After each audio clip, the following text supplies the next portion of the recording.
Hey guys, welcome to episode number 386. Today is Tuesday, so I have another tank tip for you. And today I wanted to talk through the Clapsaddle method of breeding fish.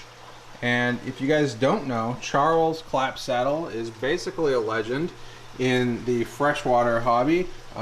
He grows basically live bearers and cichlids out of Texas, and you can find him at goliadfarms.com. He has several greenhouses set up, and he's been really successful using this very simple, very low-tech method for breeding fish. So I've just sort of coined it the Clapsaddle method. I'm sure other people have been doing it, but I think his solution is probably one of the most simple, low-tech, elegant solutions that I've seen to breeding, specifically live bearers. So I wanted to walk you through the process very quickly so you can understand what he's doing. So essentially what he has is a 3-tank system, and these can be tubs, they can be 55-gallon barrels, they can be anything you want. As long as it's large enough to house the type of fish that you're looking for, go for it. And what he has is all of them hooked up to a central filtration system. So you have water coming into each tub, you've got overflows going out, and then you've got mechanical, biologic, and also plant filtration within the greenhouse to keep the water nice and clean. And essentially what he's doing is breeding fish in this 3-barrel system. So I want to walk through the entire method and how it works and why it's so brilliant. Alright, so in this scenario, we're going to look at number 1. This is sort of like the first generation. And how this works is we've got this first barrel here, which is relatively clean, and it has just a few pairs of fish in it. I mean, you can put as many pairs of fish as you want, but these are your brood stock. These are your best looking fish that you have. These are the ones that you want to produce your next generation of fish. And the other important thing in this first barrel is that you have some sort of mesh wire weir, which is acting as a safe zone for all of your fry. This should be positioned in the middle of the tank. It should go above the water line at the top, and the bottom needs to have mesh as well.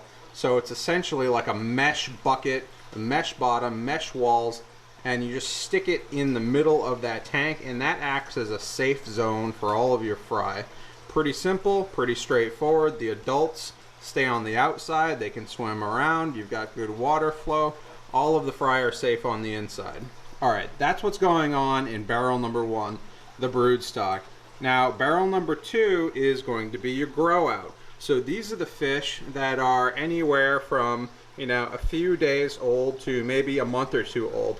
They're all relatively uniform in size, so you know, they're all going to do fairly well together in terms of all getting a chance to feed and whatnot. And there's going to be a crap ton of fish in this barrel. So, you know, the more aeration you can do, the better your filtration system is, the higher you can stock the density of these tanks. So that's the grow out. Pretty simple. These fish just sit in there until they grow up to a larger size. And then the third barrel, again, very simple, is the for sale barrel. These are the fish that have reached sale size. They might not be quite adult size, like breeder size, but they're definitely large enough to sell. These are the ones that you net from to fill your orders. And eventually what's going to happen is the number of fish in this tub dwindles and dwindles, and then it's going to be basically all out. The first thing that you do on this tub is actually select the best fish, and you can add them to this brood stock tank to make sure your best fish are your breeders, and everything else gets sold off over time.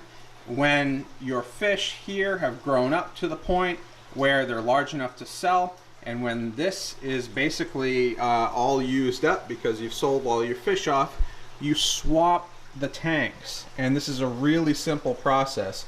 So what happens is this first barrel, instead of being a brood stock barrel, it becomes your grow out. right? So everything sort of moves down the line. So this was the grow out, this becomes the grow out, all right? And this was the grow out, this becomes the for sale because these fish have grown up a little bit larger. This was the for sale, but now it's empty. So what you're gonna do is clean it out completely because it's empty, and then you're going to move this wire screen over along with all of your breeding pairs.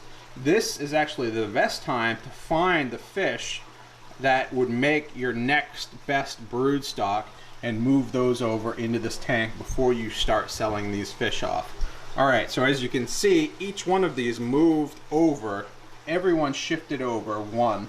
And then the last step, once that's happened again, the process repeats itself, and now the first barrel becomes the for sale barrel, the next barrel becomes the brood stock, and then the last barrel becomes the grow out. So it's just a cycle, and it just cycles and it repeats itself. And every generation is basically, you know, whatever amount of time you need to grow these fish out to a sellable size. It could be, you know, a month, it could be 2 months, just depending on the type of fish and how heavily you're feeding. That's going to sort of depend on how quickly you can cycle these barrels. But that's it. That's the system. It's super easy. And so you know that with 3 barrels, you have a breeding setup for basically any live bearing species, and you know exactly what's in each barrel at any given time.